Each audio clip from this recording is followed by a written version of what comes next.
بسم اللہ الرحمن الرحیم۔ مورخین اور محدثین کا بیان ہے کہ ملکان جو کہ ایک بہت بڑا بادشاہ تھا، اس کی خضر علیہ السلام کے علاوہ اور کوئی اولاد نہیں تھی۔ آپ علیہ السلام ملکان کے اکلوتے بیٹے تھے، اس لیے اسے ایک دن خیال آیا اپنے بیٹی کی شادی کر دینی چاہیے تاکہ نسل جاری رہے۔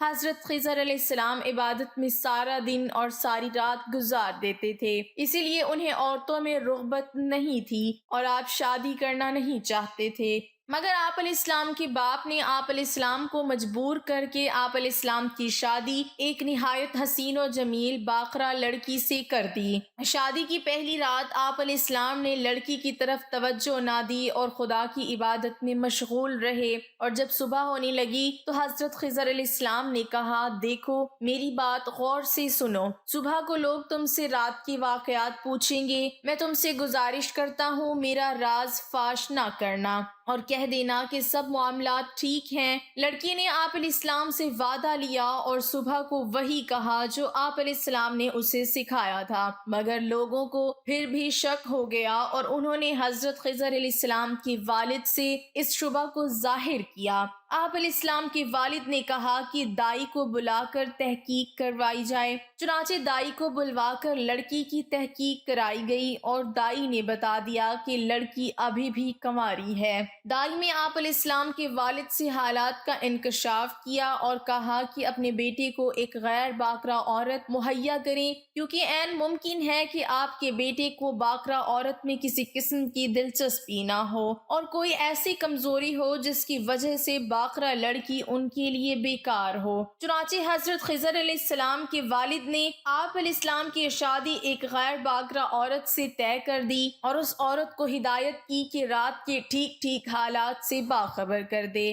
چنانچہ جب خلوت ہوئی تب بھی آپ علیہ السلام پہلی لڑکی کی طرح اس عورت کی طرف متوجہ نہ ہوئے اور ساری رات خدا کی عبادت میں مصروف رہے۔ عورت کو اس بات پر بہت غصہ آیا اور جب صبح اسے رات کے بارے میں پوچھا گیا تو اس نے راز فاش کر دیا اور کہا کہ یہ نوجوان مرد نہیں ہے۔ حضرت خضر علیہ السلام کے والد کو جب یہ خبر معلوم ہوئی تو اسے سخت غصہ آ گیا اور اس نے آپ علیہ السلام کو سزا دینے کا فیصلہ کر لیا۔ اس نے حضرت خضر علیہ السلام کو ایک کمرے میں بند کر دیا اور کمرے کے دروازے کو چونا، گارا اور اینٹ پتھر سے چنوا دیا، حتیٰ کہ 2 دن اسی حال میں رکھا۔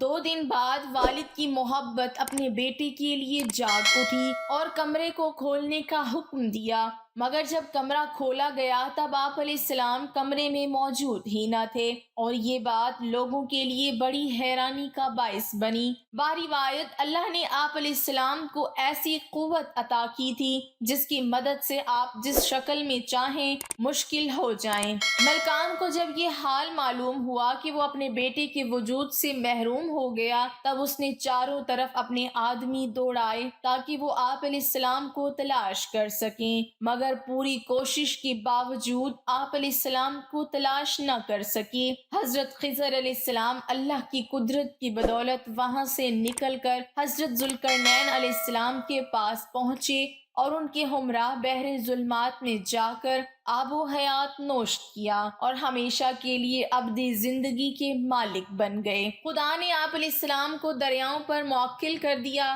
چنانچہ آپ علیہ السلام دریا ہی میں قیام پذیر ہو گئے۔ ایک دن آپ علیہ السلام ایک جزیرے میں نماز پڑھ رہے تھے کہ اتنے میں آپ علیہ السلام کے وطن کے 2 تاجر کشتی کے حادثے کے بعد اسی جزیرے میں جا پہنچے جہاں آپ علیہ السلام نماز پڑھ رہے تھے۔ جب آپ علیہ السلام نماز سے فارغ ہوئے تو ان لوگوں نے اپنے حالات بتائے۔ جب انہوں نے غور سے دیکھا تو آپ علیہ السلام کو پہچان لیا۔ باہمی تعارف کے بعد ان لوگوں نے اپنی مشکل بیان کی۔ حضرت خضر علیہ السلام نے فرمایا کہ ایک شرط پر میں تمہاری مدد کر سکتا ہوں، وہ یہ کہ اپنے وطن جا کر تم میرا ذکر کسی کے سامنے نہ کرو گے۔ ان لوگوں نے وعدہ کیا کہ آپ علیہ السلام کا ذکر کسی کے سامنے نہیں کریں گے۔ حضرت خضر علیہ السلام نے ابر کے ایک ملکہ کو حکم دیا کہ انہیں اپنے ملک پہنچا دے۔ ابر ان کو لے اڑا اور وہ اپنے ملک جا پہنچے۔ اپنے گھر پہنچنے کے بعد ایک آدمی تو وعدے پر قائم رہا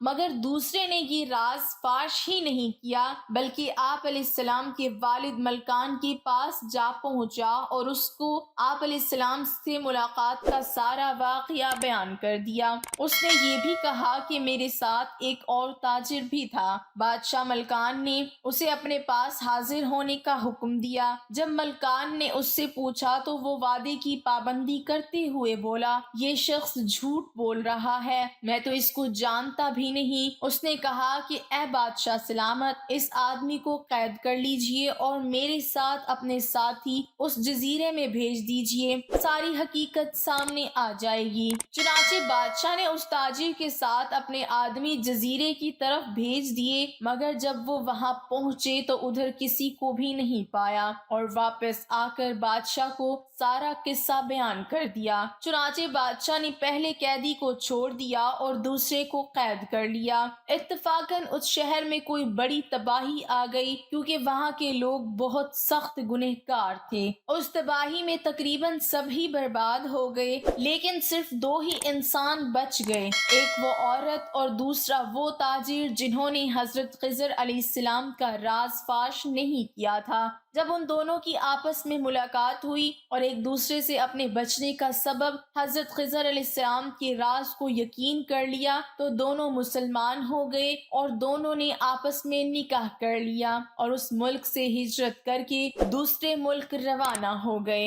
حضرت ابو ذر رضی اللہ تعالی عنہ فرماتے ہیں کہ رسول اللہ صلی اللہ علیہ وسلم نے فرمایا، بنی اسرائیل کا ایک عابد و زاہد آدمی تھا جس نے اپنے عبادت خانہ میں اللہ تعالیٰ کی 60 سال عبادت کی۔ ایک دن بارش ہوئی اور زمین سرسبز و شاداب ہو گئی۔ اس راہب عبادت گزار نے اپنے عبادت خانہ سے جھانک کر دل میں کہا کہ اگر میں نیچے اتر کر اللہ تعالیٰ کا ذکر وغیرہ کروں تو زیادہ نیکیاں ملیں گی۔ چنانچہ وہ نیچے اترا، اس کے پاس 2 روٹیاں تھیں۔ ایک دن وہ زمین پر بیٹھا تھا کہ ایک عورت اس کو ملنے آئی، وہ اس سے برابر باتیں کرتا رہا، وہ بھی اس سے باتیں کرتی رہی۔ آخر اس راہب نے اس عورت سے ہم بستری کر لی، پھر اس پر غشی طاری ہو گئی۔ پھر تالاب میں غسل کے لیے اترا تو ایک سائل آ گیا اور اس نے روٹی مانگی، پس اس نے ایک روٹی لینے کا اشارہ کیا، پھر مر گیا۔ پھر اس کی 60 سالہ عبادت کا اس بدکاری کے ساتھ موازنہ کیا گیا تو اس کی بدکاری والا عمل اس کی نیکیوں پر بھاری ثابت ہوا۔ پھر ان نیکیوں کے ساتھ اس کی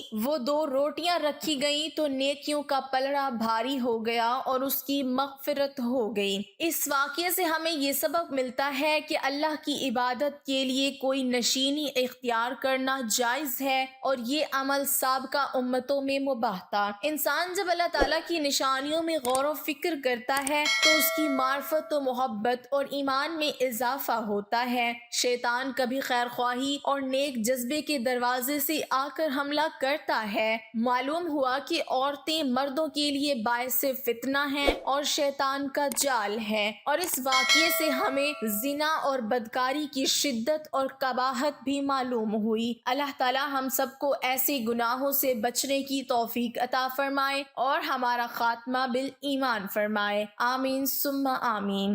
تو ناظرین، اگر آپ کو ہماری آج کی یہ ویڈیو پسند آئی ہے تو پلیز ہماری ویڈیو کو لائک کریں اور شیئر کریں، اور اگر آپ ہمارے چینل پر نئے ہیں اور ابھی تک آپ نے ہمارے چینل کو سبسکرائب نہیں کیا تو پلیز ہمارے چینل کو سبسکرائب کریں اور ساتھ ہی لگے بیل کی بٹن کو بھی دبائیں تاکہ آئندہ آنے والی ہر ویڈیو کا نوٹیفیکیشن آپ کو بر وقت ملتا رہے۔ اللہ ہم سب کا حامی و ناصر ہو، آمین ثم آمین۔